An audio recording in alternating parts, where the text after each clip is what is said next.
Good evening, everybody. My name is Garland Moore, and this is my GPS research presentation for AVIA 342. So we were asked by the prompt to choose a GPS of some sort. I didn't really choose a specific GPS, but it said we could also choose an EFB, and so I chose ForeFlight. I didn't have ForeFlight or an iPad or anything like that originally when I started flying, but sorry for the gyre. But after about halfway through my private, I ended up getting ForeFlight, and it has been a real lifesaver. So we'll go over some of the things that ForeFlight has to offer. First off, it is an EFB, and you can get a moving map on there. Tracks your aircraft via GPS while you're in flight. You can get weather briefings. You can do flight planning. It has a Bluetooth capability. It has a electronic logbook, and you can get any updated FAA documents on it as well. So what is an EFB?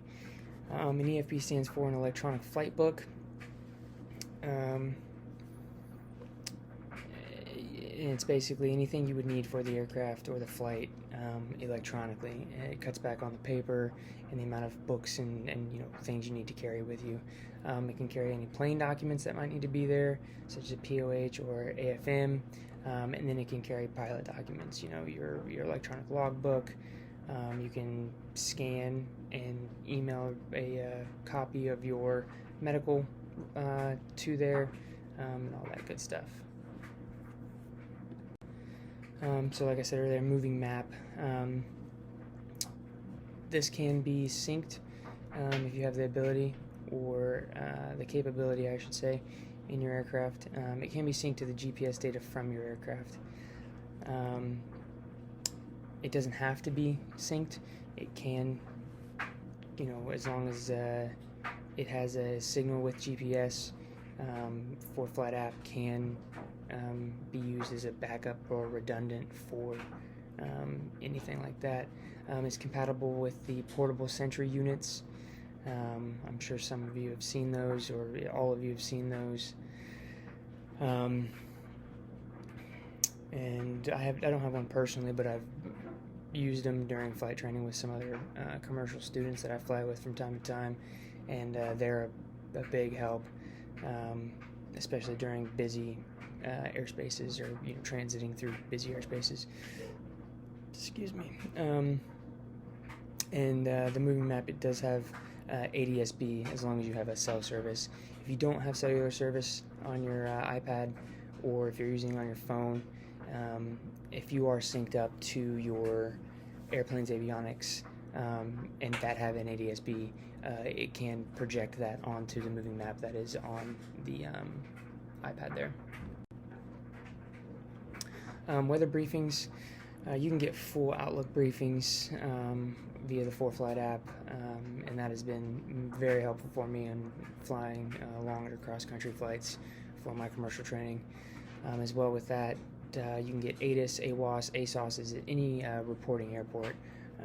So even with on the ground, different airports along your route of flight, you can check and see what they're currently have weather-wise as their ATIS, or what they're going to be projecting further on the day through their MOS, TAF, any kind of Outlook. It even goes to daily, so you can kind of get a big picture idea of what you can expect in that area along your route of flight at the time you're planning on crossing through there. As I said before, flight planning, you can do VFR flight plans, IFR flight plans. This is very helpful. I flew an IFR flight plan 2 days ago, actually, and the ease it is, or the convenient factor there is through the roof.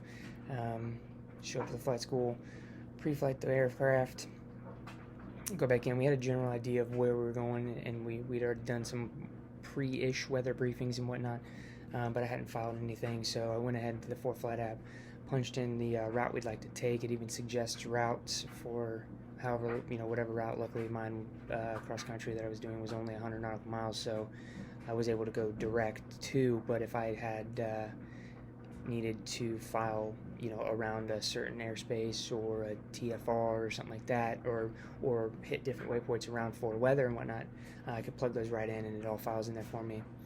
When I do that flight plan, it is gives me a full weather briefing, full nav log, everything like that. Waypoints, like I was saying, it shows you all the IFR waypoints available with the updated maps and with the maps that are current. And right there it says updatable maps.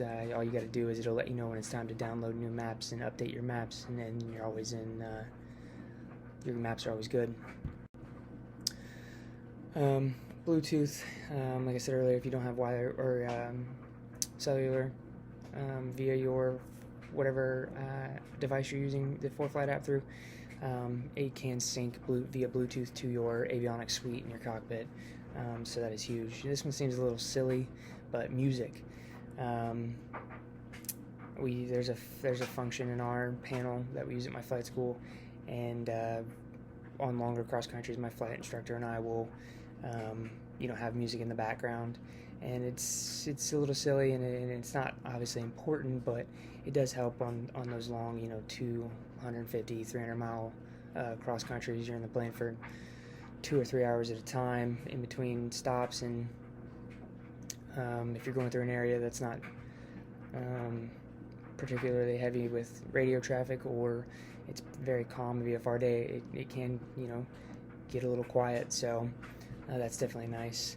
And then once again, if you don't have cellular and it tracks to your or can sync to your avionics suite, you can get target tracking via the ADSB, and it'll pop up and show the actual targets on your moving map on your device there through your app.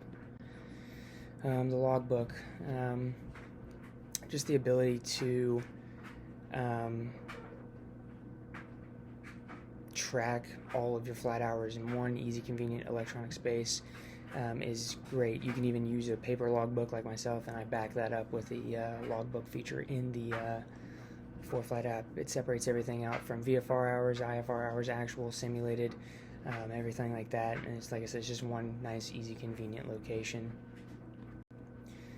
And then any FAA documents, updated maps, like I said earlier, any airworthiness directives or advisory circulars, those can be updated through there, and you can be pulled straight from the FAA. NOTAMs, AirMets, SIGMETs, anything like that, it can all be pulled up. And just for references here, I use the ForeFlight's website there. You can go on there and they'll tell you everything you need to know about their service. And then in the second one was the authorization from the FAA back in 2017 is when they started allowing the authorization for the use of electronic flight bags. So thank you so much.